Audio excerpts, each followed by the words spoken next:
Okay, so get this right. 99% of the world's population back in 2019 was breathing air that didn't meet World Health Organization guidelines. That's almost everybody on the planet. We're talking about ambient air pollution.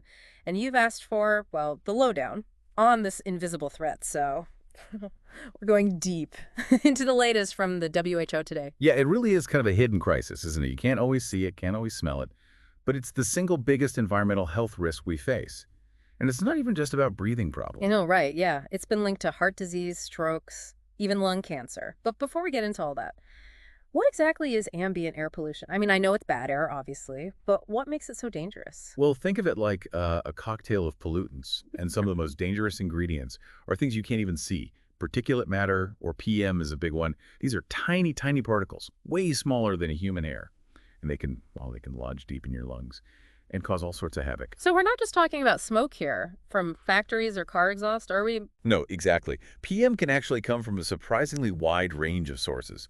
Dust from construction sites, agricultural activities, even wildfires, thousands of miles away. And it's not even just about where it comes from, but what it's made of, right? Some particles are a lot more toxic than others, and their size matters too. The smaller the particle, the deeper it can travel into your respiratory system. That is scary. And the WHO report mentions that this isn't just a problem for big industrialized nations. Absolutely not. In fact, low and middle income countries are disproportionately affected. Think about regions undergoing rapid industrialization or urbanization, where environmental regulations might not be as stringent. Plus, things like the reliance on solid fuels for cooking and heating. That contributes significantly to indoor air pollution, too. The WHO estimates that ambient air pollution contributed to 4.2 million premature deaths globally in 2019. That's more than twice the number of deaths from car accidents worldwide. And that term premature death is important to unpack. These aren't just people dying a few years earlier than expected. We're talking about lives cut short by decades due to illnesses directly linked to air pollution, heart attacks, strokes, lung cancer, respiratory diseases. The list goes on and on. It's heartbreaking. And what's even more concerning is that the majority of these deaths were concentrated in the WHO, Southeast Asia, and Western Pacific regions. Why those regions specifically? Well, there are several factors at play. You've got rapid population growth in these regions, Okay. coupled with, well, increasing industrialization and urbanization. And then you add in unique geographical and meteorological conditions that can trap pollutants. It's a perfect storm for air pollution. So we've got this invisible enemy, PM, but the WHO report mentions a whole bunch of other villains lurking in the air, too. Think about it like this. Imagine a crowded city street during rush hour. You've got exhaust fumes from cars and trucks, spewing out carbon monoxide, odorless, colorless gas. It essentially suffocates your body at a cellular level. Whoa, and it's not just cars, right? Nope, anything that burns fuel. Power plants, factories, even stoves and fireplaces can release carbon monoxide. Then you've got ground-level ozone, a major component of smog. Forms when sunlight reacts with pollutants from cars. And industrial emissions. It's like a chemical sunburn for your lungs. So even a sunny day in a bustling city can be hazardous to your health. That's right. And we haven't even touched on nitrogen dioxide and sulfur dioxide, which are primarily released from burning fossil fuels. They contribute to acid rain, damage ecosystems, and can irritate your lungs. This is all pretty heavy stuff. But before we spiral into despair, let's talk solutions. What can we actually do about this? I mean, we can't exactly hold our breath forever, right? You're right. We do need to breathe. And thankfully, the WHO has some concrete recommendations. We'll get into those next. But the good news is, it's not a hopeless situation. There are steps we can take, both individually and collectively, to clean up our air. Welcome back. Before the break, we were painting a pretty grim picture of the air we breathe. Yeah, I was starting to feel a little bit suffocated just hearing about all those pollutants. But you mentioned the WHO has some recommendations. So let's talk about those. What can be done to clear the air, so to speak? Well, first off, it's important to understand that there's no single magic bullet here. It's going to take a multi-pronged approach involving governments, industries, and individuals. The WHO has laid out a roadmap, and some of their key recommendations are pretty fascinating. Okay, I'm all ears. What are some of the highlights? One area where we've seen some promising progress is in cleaner industrial technologies. For example, many factories are now adopting more efficient production processes that generate fewer emissions. Think about it like this. If you can produce the same amount of goods while releasing less pollution, Hmm. That's a win-win, right? Absolutely. So it's about finding ways to Oh, make industry more sustainable without sacrificing productivity. exactly. And this shift toward cleaner technologies isn't just driven by environmental concerns either. In many cases, it actually makes good business sense. By reducing their environmental footprint, companies can often save money on energy costs and improve their overall efficiency. That's encouraging.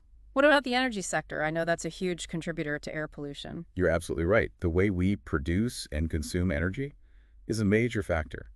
The good news is there's a growing global movement toward cleaner energy sources like solar, wind, and hydropower.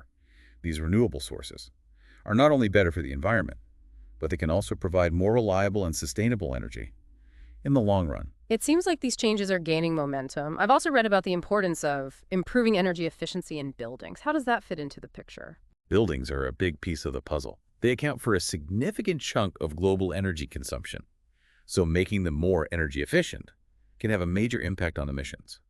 This can involve things like better insulation, more efficient heating and cooling systems, and even incorporating renewable energy sources, like solar panels. So it's not just about switching to cleaner energy sources, but also about using energy more wisely in the first place. That's the idea. It's about reducing our overall energy demand and making the most of the energy we do use. What about transportation? I imagine that plays a big role in air pollution, especially in urban areas. Yeah, you're spot on. Transportation is a major source of air pollution, particularly in cities with heavy traffic congestion. But there are solutions here too. One key strategy is promoting cleaner vehicles, Hmm. such as electric cars and buses. Another is investing in public transportation systems that are efficient, reliable, and affordable. That makes sense. I've also noticed a growing trend towards cycling and walking in cities, especially with the rise of bike sharing programs and pedestrian-friendly infrastructure. That's a great observation. Encouraging active transportation modes, like cycling and walking, not only helps reduce emissions, but also has a positive impact on public health. By promoting physical activity, it's a win-win for both the environment and our well-being. So it's not just about big, sweeping changes, but also about making more sustainable choices in our daily lives. Absolutely. Individual actions can collectively have a significant impact. Choosing to walk or bike instead of driving, Right. opting for public transportation, even just being mindful of our energy consumption at home, these small changes can add up. It sounds like we all have a role to play in cleaning up our air. We do. Yeah. And it's not just about doing it for ourselves, but also for future generations. The WHO report also emphasizes that addressing air pollution isn't just an environmental issue, it's a public health imperative. Right. We've talked about the devastating health consequences, but it's worth reiterating that this is a major global health crisis that demands urgent action. Millions of lives are at stake, and we can't afford to ignore this problem any longer. I'm curious, what is the WHO specifically doing to help countries tackle this issue? Are they just issuing recommendations, or are they more actively involved? The WHO is definitely playing a hands-on role.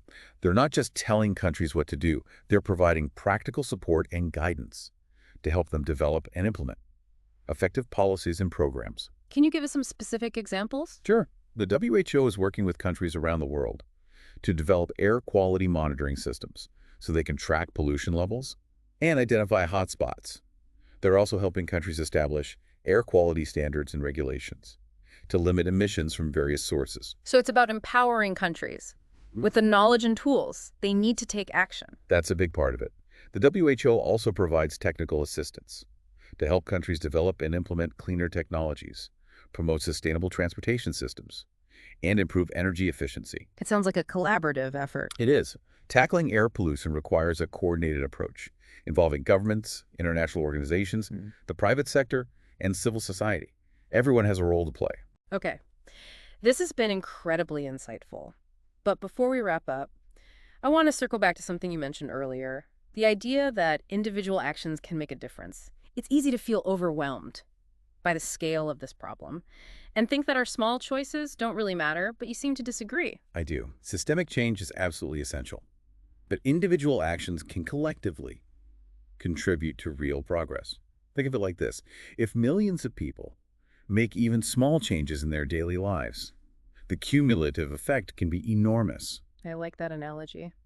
So what are some specific things that our listeners can do to reduce their contribution to air pollution? I mean, besides holding their breath. Well, for starters, we can all be more mindful of our transportation choices. Can we walk or bike instead of driving for short trips? Can we carpool or take public transportation when possible? These simple choices can make a big difference. I've definitely been trying to incorporate more walking and cycling into my routine. It's not only good for the environment, but it's also a great way to get some exercise and fresh air. Exactly. And it's not just about transportation either. We can also make more sustainable choices at home. For example, can we switch to energy-efficient appliances? Can we turn off lights and electronics when we're not using them? Can we reduce our reliance on single-use plastics? These are all small steps, but they can add up to a big impact. What about supporting businesses and organizations that are committed to sustainability? That's another great way to make a difference. When we choose to patronize businesses that prioritize environmental responsibility, we're sending a message that we value clean air and a healthy planet. We can also support organizations that are working to advocate for stronger environmental policies and raise awareness about the importance of air quality. This has been a really empowering conversation. It's clear that the problem of air pollution is complex and multifaceted, but it's also clear that there are concrete solutions and actions we can take to make a difference. I agree. It's not a hopeless situation. Yeah. By working together, we can create a cleaner, healthier future for ourselves and future generations. You know, as we're talking, I'm realizing there's something we haven't really explored yet. What's that? We've talked about, the sources of pollution and the broader solutions, but I think it would be helpful to really break down the specific pollutants themselves, get granular, understand what makes each one so dangerous. Yeah, that's a good point. It's easy to talk about air pollution as this kind of abstract concept, right? But when we zoom in and look at the individual components, it really hits home how insidious this problem is. So let's start with the heavy hitter, particulate matter, or PM. Right, PM. We've touched on it a bit throughout this whole deep dive, but it's worth reiterating just how dangerous these tiny particles are. I mean, remember, we're talking about stuff so small it can bypass our body's natural defenses and lodge deep in our lungs. And it's not just one thing, right? It's a whole mix of different pollutants. Exactly. Think of it like a toxic dust bunny. You've got everything in there. Soot and smoke from combustion sources, dust from, construction sites and agricultural activities, even microscopic bits of tire, rubber, and brake dust from vehicles. It's kind of unsettling to think about all that floating around in the air we breathe. It is. And the composition of PM can vary so much, depending on location and source, which makes it even more challenging to monitor and regulate. Yeah, for sure. The WHO report also highlights carbon monoxide as a major threat. I remember you comparing it to like a silent suffocator. Yeah, it is. Carbon monoxide is colorless, odorless, and tasteless. So you can be exposed to dangerous levels without even realizing it. It basically prevents your blood from carrying oxygen effectively, starving your body at a cellular level. That's terrifying. What are some common sources of carbon monoxide? Anything that burns fuel incompletely can release carbon monoxide, so that includes cars and trucks, but also things like gas stoves, fireplaces, furnaces, even generators. So it's not just an outdoor air pollution problem. Right, carbon monoxide poisoning can also be a serious issue indoors, especially in poorly ventilated spaces. Good reminder to make sure our homes and workplaces have proper ventilation. Okay, let's move on to ozone. I know it's a major component of smog, but I'm still a bit hazy on what it is exactly and why it's so harmful. Well, ozone is a fascinating molecule, actually. It's formed when sunlight reacts with certain pollutants, right? Yeah. Like nitrogen oxides and volatile organic compounds, which come from things like car exhaust and industrial emissions. Up in the stratosphere, ozone is actually beneficial.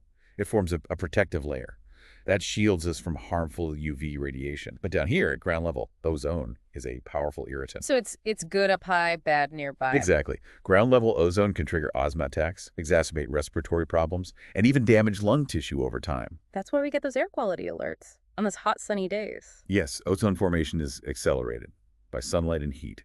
So those are the days when you need to be extra cautious, especially if we have any respiratory conditions. Yeah. And I know we've also touched on nitrogen dioxide and sulfur dioxide. Those are the ones primarily from burning fossil fuels, right? You got it. Nitrogen dioxide is it's a reddish-brown gas that contributes to smog and acid rain, can irritate the lungs, and make people more susceptible to respiratory infections. And sulfur dioxide. Sulfur dioxide is another pungent gas that's released when we burn fossil fuels, Mm. especially coal, that's a major contributor to acid rain, which can damage forests, lakes, and even buildings. Wow. It's amazing to think that these invisible gases can have such widespread impacts on both, human health and the environment. Yeah, it really highlights the interconnectedness of everything, doesn't it? Yeah. The air we breathe, the water we drink, the food we eat. It's all part of this delicate balance. And when one part of the system is disrupted, it can have ripple effects throughout the whole ecosystem. Exactly. That's why protecting our air quality is so vital. It's not just about safeguarding human health. It's about preserving the health of our planet as well. This deep dive has been it's been a real eye-opener. It is daunting to think about the scale and complexity of this air pollution problem, but it's also inspiring to know that there are solutions and that we can all play a role in creating a cleaner, healthier future. I completely agree. It's a challenge, but it's not insurmountable. By understanding the problem, embracing solutions, and working together, we can all breathe easier, literally and figuratively. Well said. Thanks for joining us on this journey of discovery. We hope you found it informative and empowering. It's been my pleasure. And remember, every breath counts. So let's all do our part to make each one a healthy one.